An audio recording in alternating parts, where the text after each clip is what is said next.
सोच है, डर है, लेकिन आपने कहा अपनी चिंता मुझे दो। परमेश्वर पिता मैं देता हूं, आप ले चुके हो, मैं ब्लेस हूं। इसको बोलते हैं वचनों के बीच से होकर प्रेयर करना। ये बड़ा पावरफुल होता है। लेकिन मैं बठिंडा क्रूसेड के बाद आपके लिए एक हफ्ते का ये प्रोग्राम बनाऊंगा। वचनों के बीच में जो प्रार्थना होती है कैसे करते हैं। लेकिन इससे पहले याद रखना, मैं अपने बारे आपको बताता हूं। जब मैं मसीह में आया तो उससे पहले मैं मसीह का विरोधी था। लेकिन उसके बाद मेरे जीवन की एक बड़ी घटना है ये कि कैसे मैं यीशु मसीह में आया। जबकि मेरे सामने यीशु मसीह का कोई नाम लेता है तो मेरा जी करता उसके मुंह पर जोर से थप्पड़ मारूं। तो ऐसा व्यक्ति कैसे यीशु मसीह में चलेगा। लेकिन परेशान था, दुखी था, हालातों में था, ब्लैक मैजिक हुआ था, पूरी तरह जीवन बेकार था, कर्ज के नीचे, हालातों के नीचे।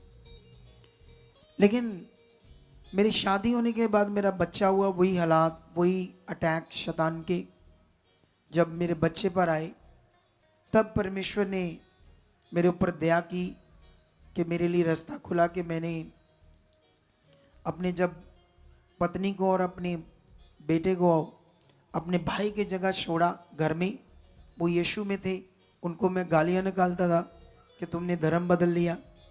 लेकिन उसके बाद मुझे हालात बड़े थे, कर्जा था, तो मुझे दूसरे सिटी में काम मिला था। मैं छोटा मोटा कॉन्ट्रैक्टर था और जिसकी वजह से मुझे जाना था। लेकिन मैं जब गया तो ये विषय था मेरा प्रभु में आने का कि वो लोग उससे प्रभु के बारे में बता रहे थे। जब मेरे बेटे को अटैक्स हो रहे थे शैतान के, फीवर के, मिर्गी के दौरे स्टार्ट हो गए थे, बड़ी बुरी हालत होती थी, मुंह से झाग आता था।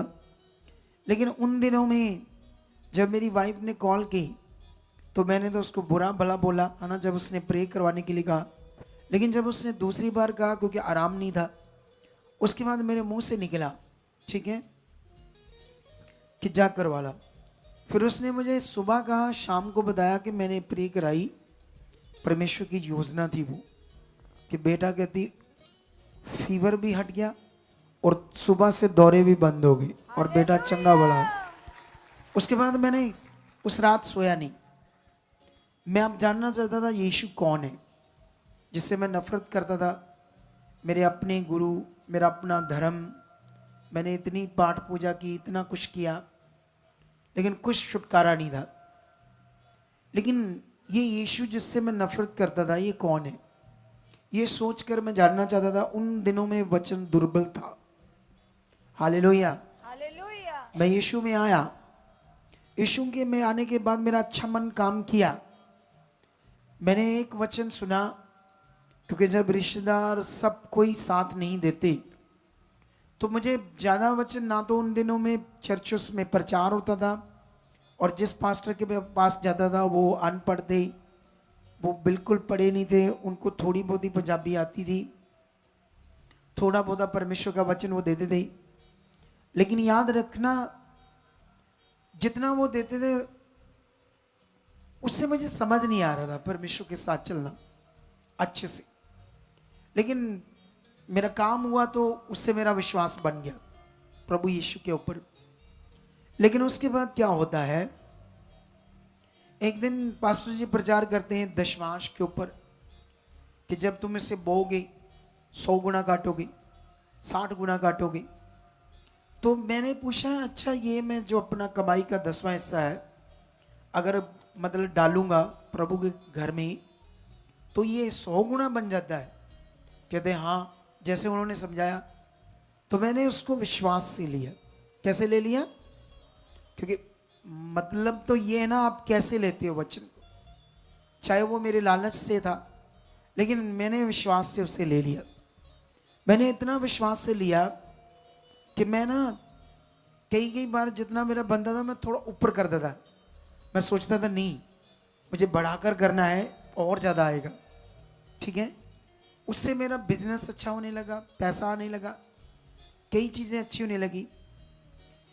लेकिन जो एक्चुअल में यीशु मसीह में असल जीवन होता था, वो अभी भी नहीं मेरे पास आया था। ये बात याद रखो। काम बढ़ने लगा, बिजनेस बढ़ने लगा, पैसा तो आने लगा, वो आना था वचन से, जो असल जीवन था, वचन की समझ से।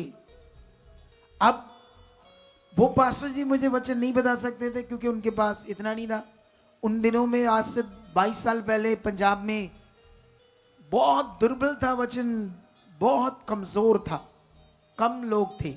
ये तो अभी 5-7 सालों में पूरी दुनिया में, इंडिया में जय जयकार होगी परमेश्वर की। क्या हो गया है? जय जयकार। ये 5-7 साल किया है, पूरी तरह क्रिश्चियनिटी के अंदर चल रही है। चल ये रही है कि यीशु मसीह में लोग काम तो देख रहे हैं,